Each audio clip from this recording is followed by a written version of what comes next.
আপনি যখন অন্য কোনো মুসলিম ভাইয়ের জন্য দোয়া করছেন, তখন আপনার মাথার কাছে একজন ফেরেশতা থাকবেন, যিনি বলবেন যে তোমার জন্যও তাই হোক, তোমার জন্যও তাই হোক। দোয়া করলে লাভ, আপনার ক্ষতি নাই।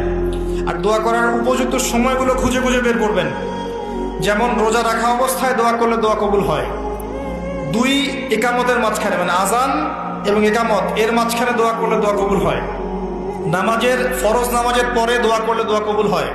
সালাম ফিরানোর আগেও দোয়া করলে দোয়া কবুল হয়, দোয়া মাসুরার পরে। এরপরে সেজদারত অবস্থায় দোয়া করলে দোয়া বেশি কবুল হয়। শেষ রাতে দোয়া করলে দোয়া কবুল হয়। বৃষ্টি পড়ছে, এই সময় দোয়া করলে দোয়া কবুল হয়। একটু দান সদকা করেছেন, ভালো কাজ করেছেন, এখন হাত তুলে দোয়া করেন, দোয়া কবুল হয়। ওযু করেছেন, এখন হাত তুলে দোয়া করেন, দোয়া কবুল হয়। অনেক জায়গা আছে দোয়া কবুলের, খুঁজে খুঁজে বের করে দোয়া কবুল। দোয়া চাইতে হবে কেন? নিজের দোয়া নিজে করুন। দোয়া চাওয়া ভালো কাজ, এটা কোনো খারাপ কিছু না, কিন্তু নিজের দোয়া নিজে করতে শেখেন। আপনার যা প্রয়োজন আমি কি বুঝতে পারবো? আপনি যদি বলেন ভাই দোয়া করেন, বলতে পারি বারাকাল্লাহ ফিক, কিন্তু আপনার কি কি দরকার, আপনার মূল চাহিদা কি কি, আপনাকে নিজের ভাষায় আল্লাহর কাছে বলতে হবে।